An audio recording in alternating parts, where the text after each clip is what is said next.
새들은 바람이 강한 날에 집을 짓는다. 안녕하세요. 영화음악과 함께하는 장지연의 에세이 산책입니다. 정호승 시인은 새들은 바람이 강한 날에만 집을 짓는다 라고 하였습니다.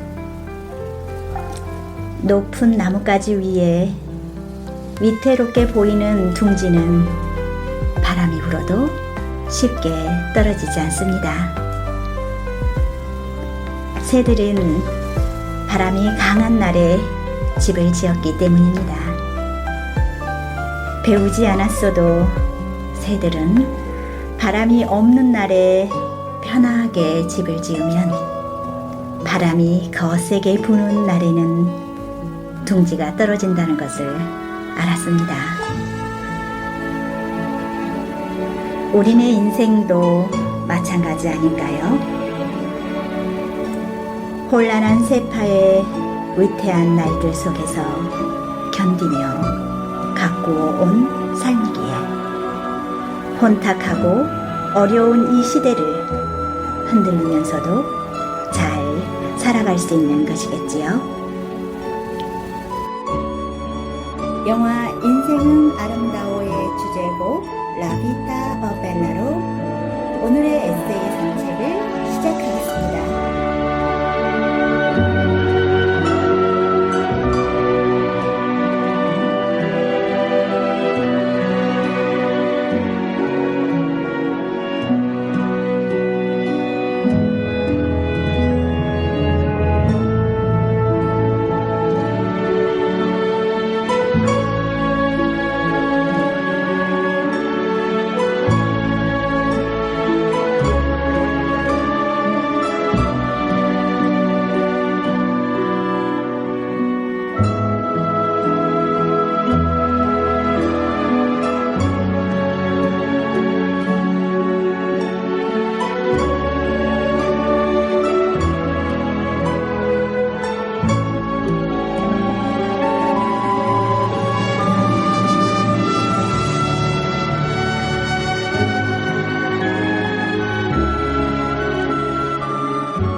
영화 인생은 아름다워는 1930년대 이탈리아를 배경으로 한 영화로 전쟁 속에서도 사랑과 희망을 잃지 않는 주인공의 이야기를 담고 있어요.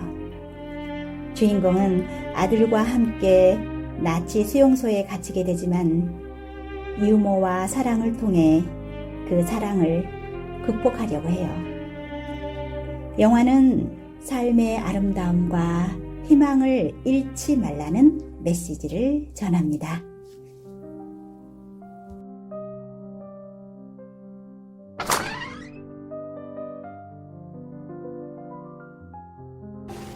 문이 열렸다.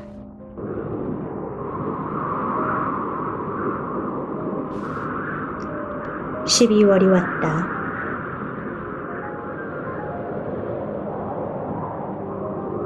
창을 긁어대는 칼날 같은 겨울 찬바람 귀에 걸고 삼국지 책장을 연다. 생과 사의 경계 위에서 날카롭고 예리한 칼을 빼들고 죽음을 향해 맹렬하게 내달리는 영웅들의 붉은 호흡.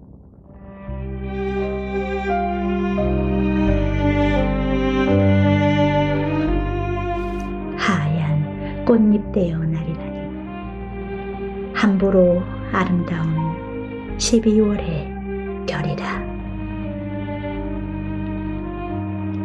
12월, 삼국지를 읽기 위해 기다렸다.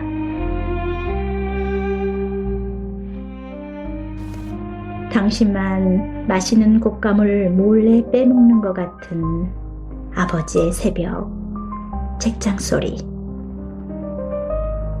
영원한 아버지를 만나는 것 같다.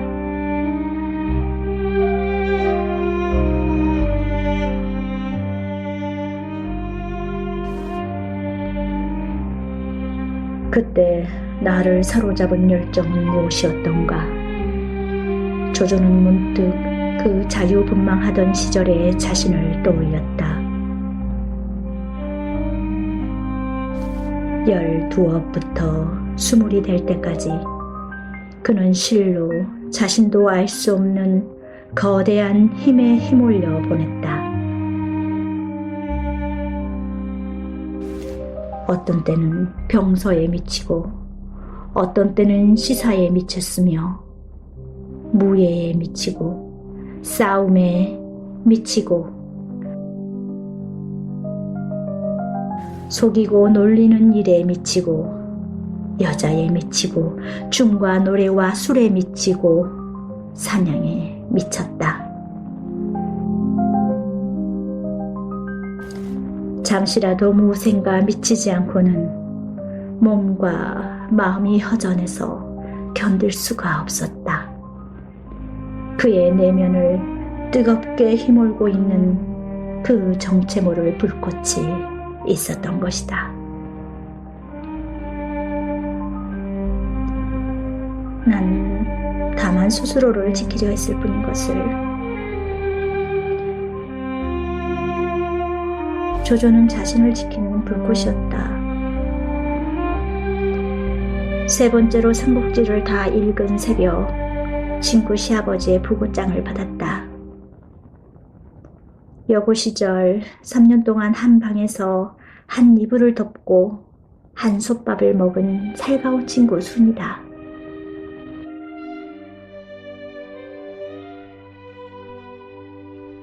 순이에게 이 말 저 말 가지 못하는 핑계의 말들만이 길게 줄을 섰다.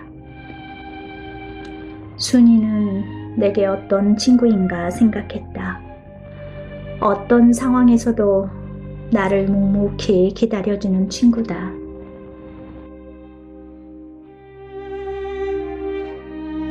내 결혼식 부케를 받아 잘 말려 태워주면 내가 잘 산다는 말을 믿고 그리 해주었던 친구였다. 함께한 여고 시절 자취방에서 추운 겨울이 오면 방에 빨아놓은 걸레가 꽁꽁 얼었다. 연탄가스를 함께 나눠 마시고도 운 좋게 살았다. 자존심이 전부였던 그 시절, 쌀과 반찬이 떨어져도 어느 누구에게 도움을 구하지 못했다. 내가 불리할 때마다 나는 입을 꾹 닫았다.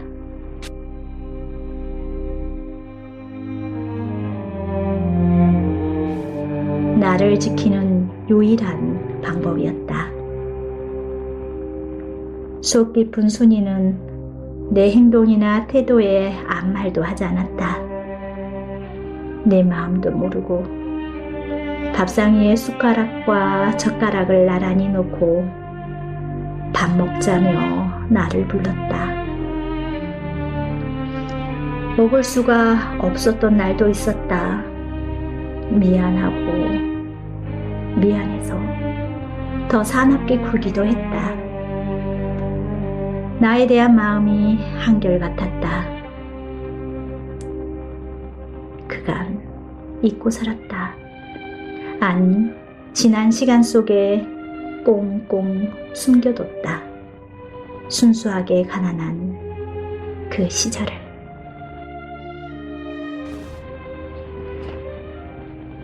순이에게 가야겠다는 결정을 내었다.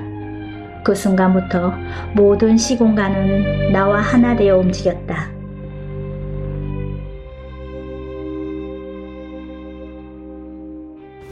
뜻하는 대로 되어진다는 것이 이런 것이구나. 직장 일을 끝내고 연말 모임 참석하고 하루 일정을 순조롭게 하나씩 마무리했다. 집에 들러 옷을 챙겨 입었다. 부랴부랴 청량리에서 제천행 기차를 타고 순이에게 갔다.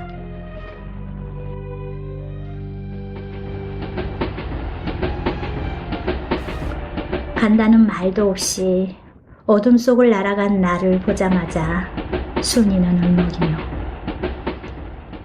여기가 어디라고 그리 멀리서 왔어 그런다. 꼭 와야겠다 생각했어. 그게 말이야 열차 시간에 맞춰 미친 듯 냈다 달렸지. 하늘도 무심하지. 글쎄 눈앞에서 열차 문이 딱 닫히는 거야. 내 세상이 깜깜해졌어. 닫히는 열차 문을 손으로 깨듯이 마구마구 두드렸어. 그랬더니 문이 열리더라. 꿈을 꾸듯. 그 또한 눈으로 보고도 믿어지지 않는 순간이었어.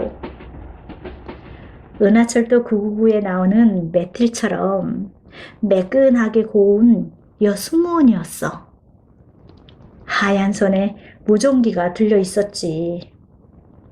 결이 고운 단호한 목소리로 기차문은 그렇게 두드려서 열 수 있는 게 아니에요. 나는 땀으로 온몸이 젖어 있었고 다급히 내 말만 했지. 꼭 가야 해요. 거기 기차 안이 그 안드로메다지 싶었다. 가고자 하면 갈 수 있다. 하고자 하면 할 수 있다. 내 안에서 무언의 우주 언어가 솟구쳐 들끓었지. 꿈의 문이 열리는 장엄한 순간이었어.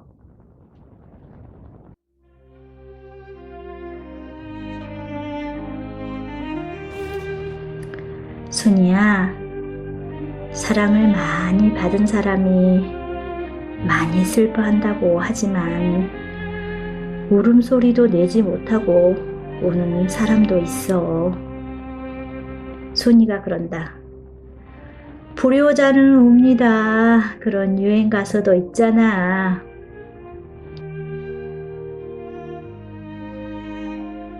서로가 서로의 얼굴을 마주하고 하회탈을 보듯 그곳에서 웃었다.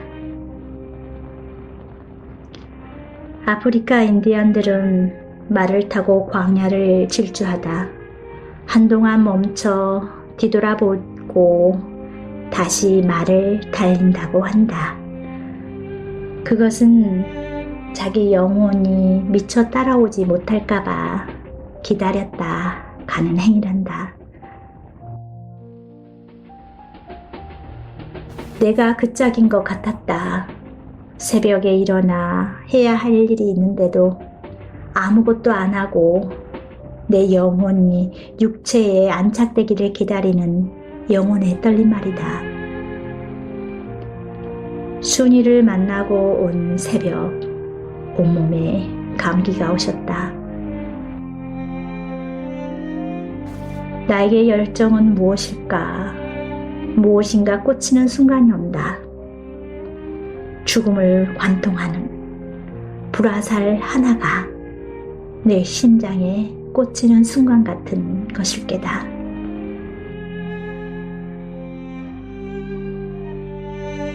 그 순간이 환희롭다. 미쳐야 미치는 몰입일 것이다. 무엇인가 몰입을 한다는 것은 스스로 나를 지키는 강력한 힘이다. 역설적으로 나는 다만 안전하고 싶을 뿐이다. 싸우지 않고 이기는 법을 사랑한다. 나는 느려서 자세히 볼 수 있었고 나는 느려서 작은 소리도 들을 수 있었다. 나의 길은 늘 오늘의 길이 멀기만 하다. 어떻게 지내시나요? 먼 하늘을 보고 안부를 물으면 겨울에도 하늘에서 굵은 비가 내렸다. 영원한 나의 아버지가 계시는 삼국지 책장을 덮는다. 이유숙 작가의 문이 열렸다에 이어서 들으신 음악은 고독한 킬러의 깊은 슬픔과 순수한 소녀의 엇갈린 운명을 그린 영화 레옹의 주제곡인 Shape of My Heart였습니다. 오늘의 작가 이유숙 선생님을 모셔보겠습니다.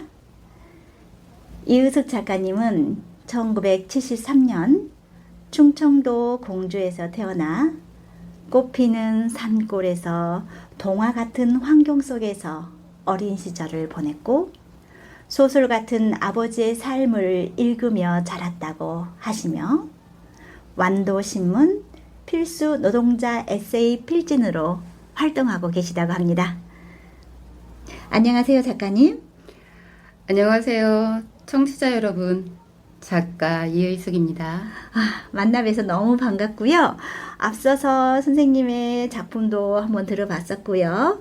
선생님은 어떤 분이신가, 이 작가는 어떤 분이신가 궁금했었어요. 네. 직접 자기소개 한번 해주시겠어요?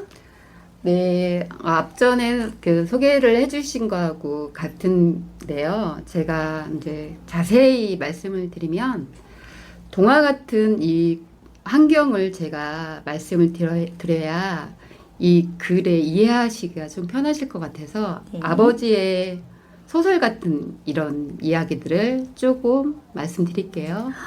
동화라고 하면 아름답고 행복하고 이런 느낌이 드는데 그런 느낌의 동화일까요?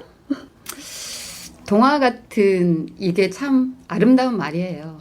근데 만일에 어린 나이에 엄마가 없다면, 엄마가 안 계시다면, 네, 그러면 콩쥐팥쥐가 생각나는데요. 그죠.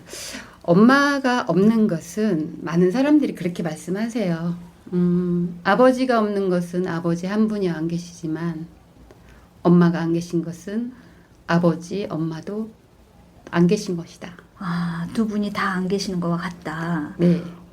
그렇기 때문에 저는 어릴 때부터 일찍 돌아가신 엄마의 얼굴도 모르거니와 그러니까 새로 오신 엄마가 까막눈이었어요. 네. 그래서 한글을 모르니까 처음 9살에 학교를 들어갔는데 신데렐라나 이런 동화책이 우리 엄마인 거예요, 새엄마. 그러면 동화 속 주인공이 네. 나구나라는 것을 9살 때부터 느끼셨다는 건가요? 그래서 책이 싫었어요. 그랬군요. 네. 지금 그 얘기를 듣는데 막 가슴이 짠하고 제가 왜 소름이 돋을까요? 그런 어린 시절을 보내셨군요. 말하고 싶지 않은 이야기인 거예요. 이렇게 글을 쓰다 보면 저는 아픈 글을 검글이라고 하거든요. 이 이야기는 엄마가 새엄마라고 얘기한 것은 제가 30살 결혼해서 아이를 낳고 내 입으로 30살 새엄마를 이 얘기를 하기 시작했고요. 네. 여기서 환경에서 저의 글을 이해하실 때는 아버지의 그 삶을 조금 이해를 해야 이 작가가 이런 마음이 있었구나 하는 그런 게 내포가 돼 있거든요. 네. 그럼 네. 아까 그 소설 같은 아버지의 인생을 읽으면서 사셨다라고 하셨는데 네. 그러면 아버님의 인생이 어떻길래 소설 같다고 표현하셨을까 또 궁금해지네요.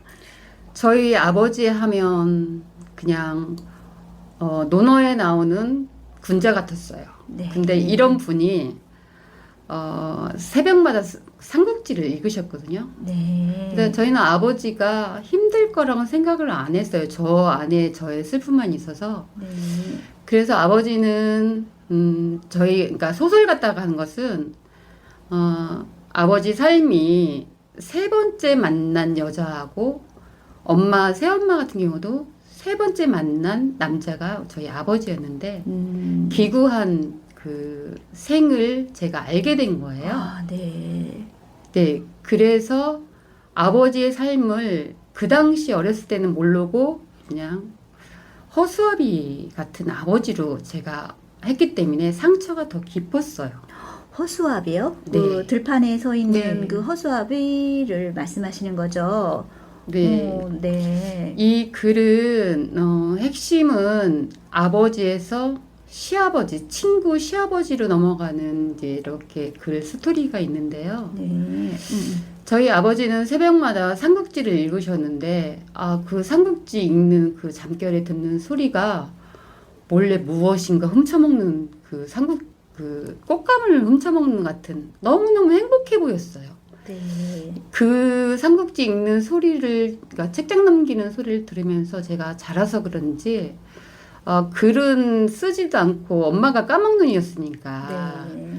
새엄마가 까막눈이라서 저희 삶은 글을 알려주는 사람이 없었거든요. 네. 네. 그래서 동화라는 것은 엄마가 안 계시니 그 엄마 없는 결핍이 동화 이야기가 다 제 이야기였어요. 아, 그렇군요. 네, 애들이 초등학교 1학년 또 하나는 뭐 유치원생 뭐 이렇게 돼서 그러다가 이제 학부형으로 이제 아이를 놓고 가면 안 되겠다. 이제 학부형으로 이제 임원을 해서 이제 활동을 했는데요. 2학년, 4학년 한 3년을 일하는데 네. 글을 쓰는 게 또 하나가 있더라고요. 기본이 바른. 그때 에세이를 쓰게 됐어요. 그래서 네. 2학년, 4학년, 2학년은 대표로 썼는데, 4학년 선생님도 또 써달래요. 두 개가 다 올라간 거야. 그게 저가 글 그럼 쓴. 학부모 글쓰기 대회 글을 써서 그게 올라갔다는 말씀이시죠? 대표로 내야 되는 글인데, 네. 저는 글을 못 쓰는데, 못 쓴다고 하는데, 어머니 내셔야 돼요. 막 이래서 냈는데, 책의 두 번째, 그러니까, 허수아비 시집에 한번 실린 거 이후로, 네. 처음으로 제 글이 책에 실린 게 에세이 최고의 유산이었어요. 최고의 유산. 네. 그럼 그 최고의 유산은 주제가 혹시 우예예요. 우에? 네, 아버지가 남기신 우예. 결국은 그 허수아비에 이어서 그 유산이란 네. 그 작품도 소재가 아버지죠. 주제가 아버지셨군요. 네. 아까 최고의 유산이라는 에세이가 아이들 학부모 글짓기에서 실리기 시작했다고 했는데 그러면 그때부터 본격적으로 작가의 길을 들어섰을까요? 아니죠. 그 최고의 유산은 숙제였어요. 그냥 숙제에 해야 되는 거 우리 아이한테 혹시나 잘 보이기 위한 숙제였고요. 그래서 이제 일을 시작했는데 제 개인 사업을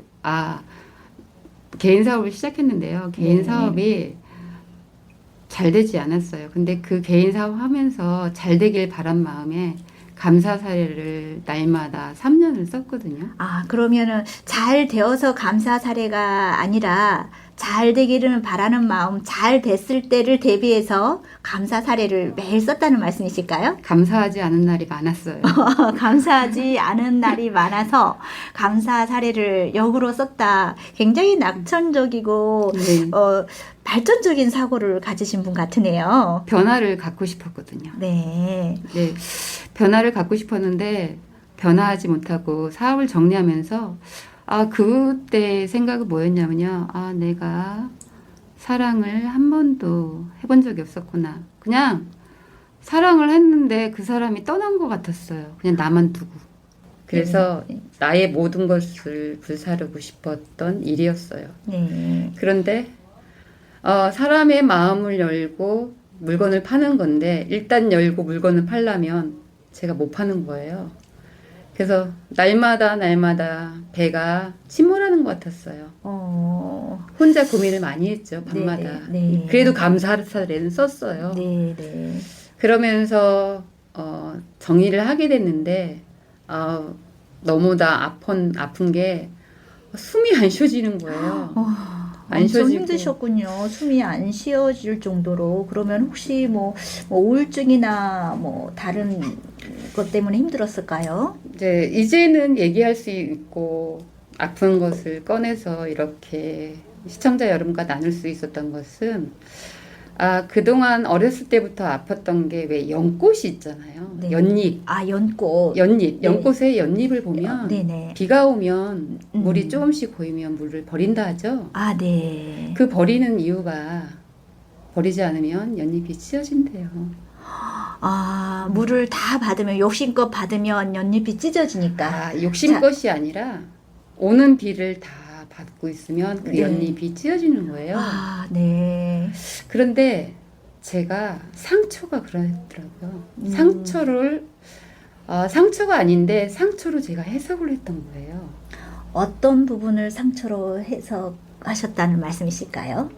앞전에 말씀드린 것처럼 저한테는 아버지가 엄청 컸고요. 네. 아버지가 행복한데 나를 돌보지 않았다. 그리고 음.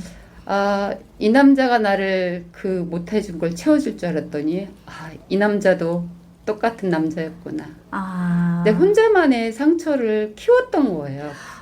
그러면 선생님은 어렸을 때는 아버지에게, 그리고 결혼해서 살 때는 남편에게 어떤 결핍을 채우고자 했던 그런 마음이 좀 엿보이네요. 글을 쓰면서 네. 애정 결핍이었구나를 알았어요. 네, 그러셨구나. 저를 이렇게 보게 된 글을 쓰고 또 사람을 저희 이제 샵을 했거든요. 네. 사람들한테 이야기를 들어야 물건을 팔 수가 있어요.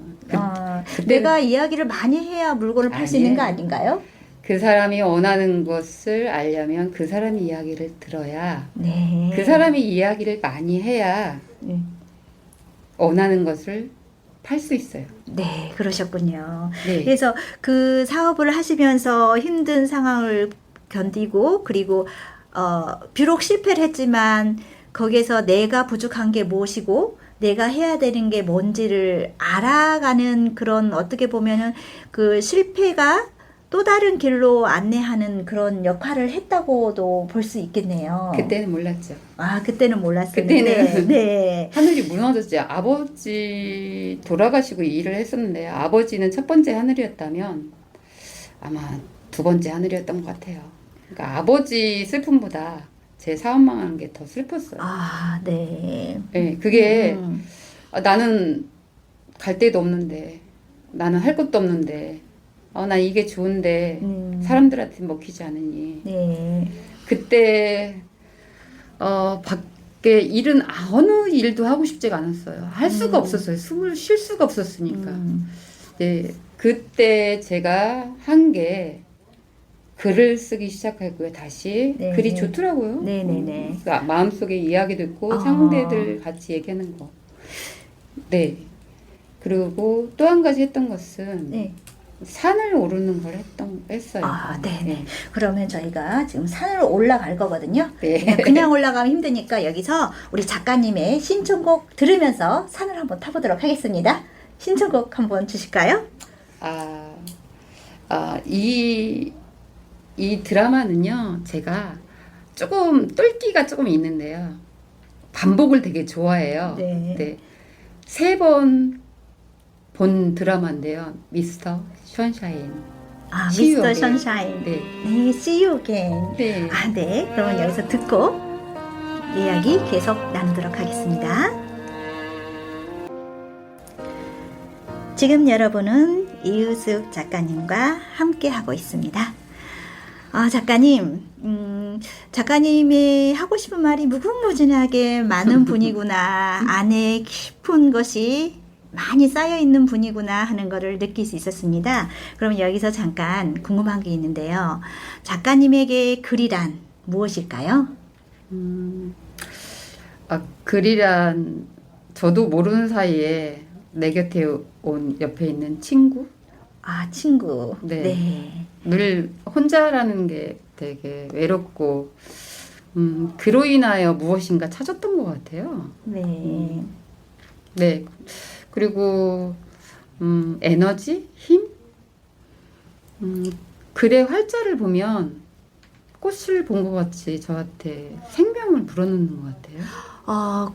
글의 활자가 꽃처럼 네. 생명을 불어넣어준다. 네. 전 또 살다 글자가 꽃으로 보인다는 분 또 처음 뵙는 것 같습니다. 네, 어떻게 글이 다가오길래 꽃처럼 느껴질까요? 그냥 꽃이라는 글자도 그렇고 나무라는 글자도 그냥 내 이야기를 들어줄 것 같아요. 네. 네. 그러면 이제 활자가 꽃처럼 다가오는 그 시기에 그걸 느꼈을 때 글은 또 어떤 맛이 날까? 어떤 글들이 탄생했을까? 궁금해지기도 하는데요. 작가님이 4년 동안 필진으로 활동하면서 썼던 많은 글들 중에 하나 더 소개해 주실 글이 있을까요? 착한 고리비어 안녕인데요. 네, 착한 고리벼. 네. 이 이야기는 어떻게 고립이 착할 수가 있냐 하지만 저는 어느 날 자유에 대해서 이렇게 한 구절을 봤어요. 박노해 시인의 이제 자유. 네. 나무의 뿌리가 흙을 떠나면 죽는데 네네네. 그 자유가 흙 속에서 있을 때 그 나무가 자유하다는 거예요. 네. 흙에 묻혀 있는 뿌리가 그 자유롭고 흙과. 싶어서 흙을 떨치고 나가면 죽는다. 그러면 그 흙 속에 갇혀져 있는 것 같지만 그 안에서 자유를 찾는다라는 뜻인가? 고립 자체가 생명인데 네. 저는 이 글을 쓰게 된 가장 큰 원동력이나 계기는 나무가 꿈에 보였어요. 마가목이란 나무가 울릉도에서 샀는데 네. 제가 너무 힘들었을 때 곁에 둔 나무라서 그런지 나무가 잠깐 보였다가 싹 사라졌어요. 꿈에 나타나는 나무라고 하면은 집에서 소중하게 키우던 화초였을까요? 제가 직장이 새벽 일을 했었고요. 네. 집에서 키워도 되는데 이 나무 마가목은 바람이나 해풍을 이렇게 필요한 나무인 것 같더라고요. 네. 그 내용이 이제 그 글이 들어가 있고요. 네. 그래서 이 나무는 집에서 화초처럼 자라면 안 되겠다 생각을 해서 직장이 바람이 많거든요. 네. 그래서 직장 화단에 놓으면 제가 오고 가면서 나무도 살고 저도 살아야겠다. 조금 힘들 때 보는 것만 해도 에너지가 되거든요. 네네네. 그래서 그 마가목을 직장에 에다가 심었고, 그래서 어떤 사연이 있는 것 같은데 그 이야기는 저희가 에세이 속에서 같이 들어보도록 하겠습니다. 네. 착한 고리비여, 안녕.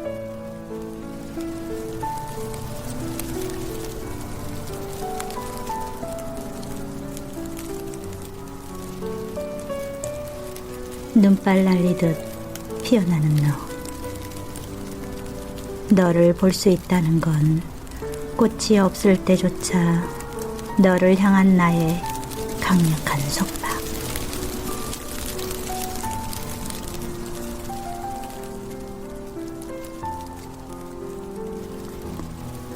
흩날리는 하늘바람 속 내 마음 눈부시게 피어나고 11월 첫눈이 폭설로 내렸다.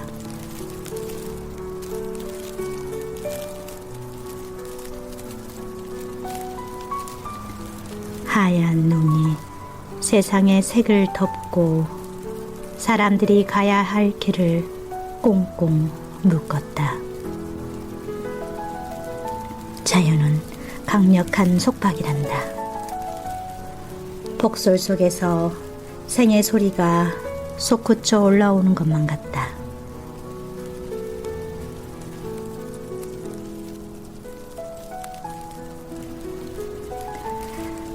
한계령 영과 문정의 식기가 눈발처럼 하얗게 내렸다.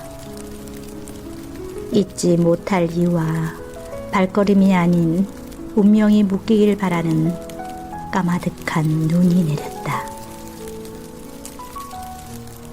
자신의 한계를 넘는 빛나는 고립 속에서도 당신의 안녕을 묻는 뜨거운 순간이다.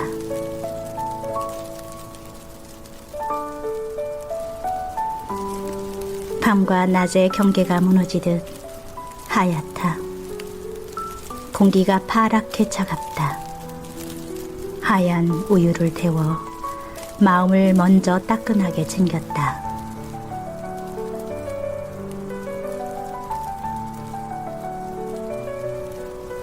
거실 베란다 문을 열었다. 가슴을 밀고 들어오는 공기가 쎄하다. 자비 없이 계절이 무섭기까지 하다. 어둠까지 하얗게 조용하다. 베란다에 새들어 사는 화초들을 하나씩 살폈다. 푸르름을 잃지 않은 벤자민이 착하다. 이름을 불러주고 싶은 마가목이라는 어린 나무가 잠깐 내 곁에 있었다. 자기 존재를 알리는 나무의 소리를 귀 기울여 가만가만 듣고 싶다.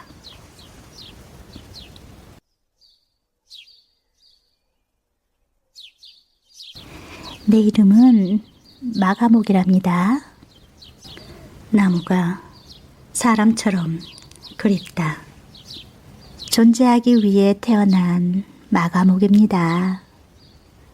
아름다움, 사랑, 용서, 용기, 희망, 감사, 모든 감정을 내려놓은 마가목이라는 나무랍니다.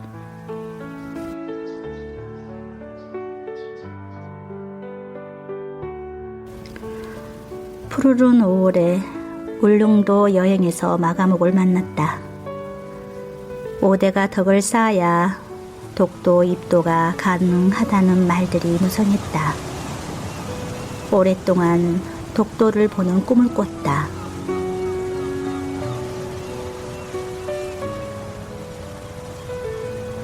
드디어 고요한 독도와 만났다. 독도가 시퍼렇게 살아있었다. 독도 입도 기념으로 어린 마가목 묘목을 울릉도에서 장만했다. 울릉도 호텔 사장님이 육지의 생존이 희박하다고 했다. 여태껏 단 한 번도 못 들어봤다고 확언을 했다. 왜 똑같은 나무인데 서울에서 살 수 없을까? 호기심과 더불어 궁금했다. 함께 동행한 사람들이 여러 의견을 모았다. 바닷가 해풍으로 사는 나무라서 그럴 수 있겠어. 물을 들 때 소금을 조금 타서 줘봐.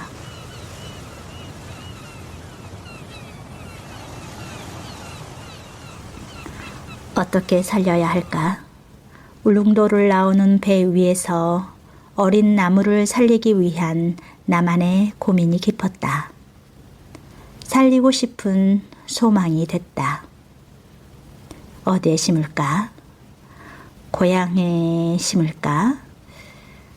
환경에 맞는 장소를 찾았다. 마가목을 아껴줄 사람들의 얼굴을 떠올렸다. 나를 사랑하고 나무를 사랑하는 3명의 사람을 찾았다. 마지막 한 그루는 나와 살기로 했다. 마가목이 사계절 행운의 이름으로 주인을 찾아갔다.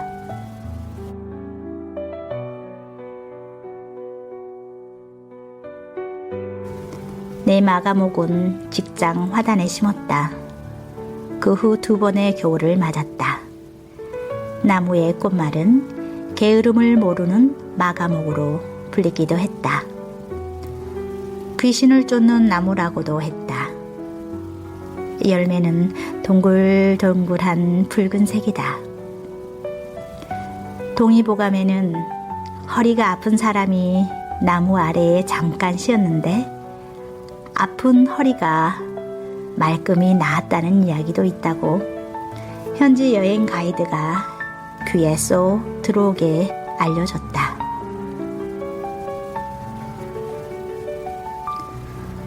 살다 보면 어째 내게 그런 일이 하는 기암할 일이 내게도 일어났다. 한겨울 흥부가 기가 막힐 노릇이 내게 있었다. 엄동설안에 어디로 가란 말인가.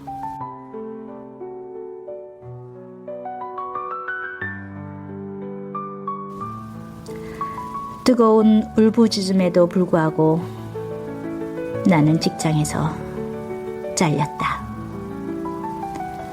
발버둥 칠수록 내동댕이 쳐지는 뜨거운 순간이었다. 그러할지라도 마가목만은 살리고 싶었다.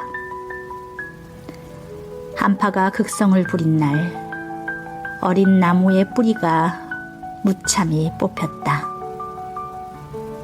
짐 싸 나오면서 어린 뿌리에 찬 기운이 들까봐 옷으로 꽁꽁 싸매 가슴에 안고 집으로 왔다. 한데서 겨울잠 자던 어린 나무의 뿌리를 흔들었을까. 나무는 시름시름 앓다가 끝내 죽었다. 내 무덤을 파듯 이불을 뒤집었었다. 나만의 동굴을 파고 그해 마지막 같은 파란 새벽, 오빠가 생각났다.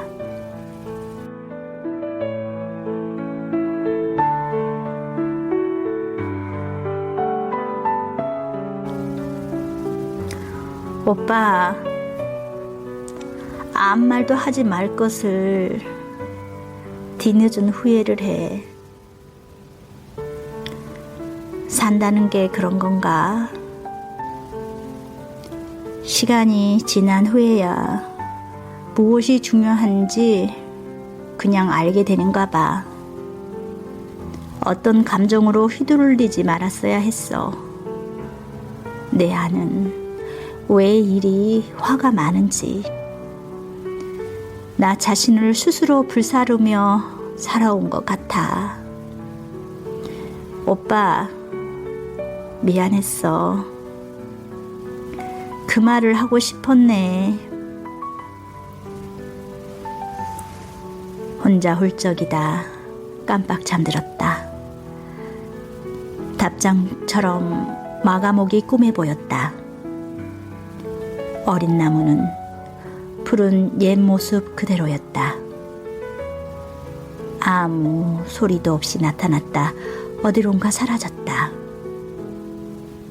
꿈속에서도 살리지 못해 미안하고 나를 찾아와 준 곳이 고마워서 목이 메이도록 꺼이꺼이 울다 깼다.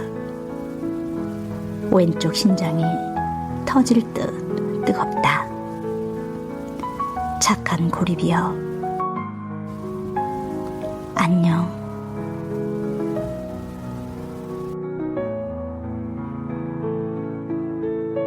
작가님, 앞에 글 내용 잘 들었고요.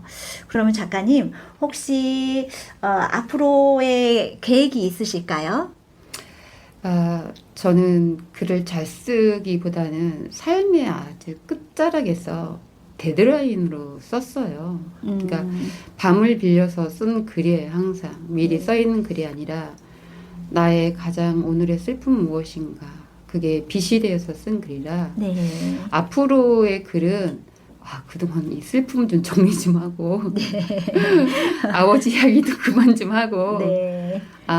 현재를 보면서 제가 못했던 거, 너무 오랜 시간에 병석에 누워있는 우울증 같은 공황장애나 번아웃 같은 그런 있었는데, 그렇게 어딘가에 누군가도 그런 생활이나 아픔이 있겠구나. 그러니까 이 시청자 어떤 분이 저도 그렇게 위로를 받았거든요. 네네. 공황장애가 나을 수 있대요. 저는 그렇게 들었거든요. 네. 그래서 어떻게 나을 수 있을까? 저는 그거를 글을 쓰면서도 계속 찾았는데 네. 빛이더라고요. 빛. 빛은요. 그렇죠. 어둠 속에서 소리는 빛이 된대요. 어둠 속에서 소리는 빛이 된다. 네. 네.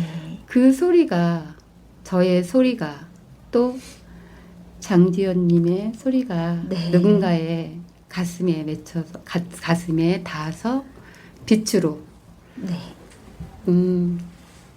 희망을 잃지 않고 아 나도 글을 쓸 수 있다 아니면 무엇인가 할 수 있다. 너무나 좋은 말씀을 해주셨어요. 딱 한마디로 정해서 독자들에게 마지막으로 한마디 더 해주고 싶은 말이 있으시다면 어떤 말일까요? 아, 저 이 말 참 좋아해요. 네. 작가는 작품으로 말한다. 작가는 작품으로 말한다. 네. 네, 정말 좋은 네. 말씀이십니다. 그러면 이 이야기를 듣다 보니까 우리 이유숙 작가님하고는 계속 말씀을 나누고 싶긴 해요. 근데 저희가 주어진 시간이 있다 보니 못다한 이야기는 또 다음 기회에 만나서 하기로 하고요. 여기서 아쉽지만 마지막 인사를 나눠야 될 것 같아요. 작가님, 오늘의 산책 어떠셨어요? 너무 즐거웠습니다. 저도 즐거웠습니다. 함께 해주셔서 감사합니다. 감사합니다.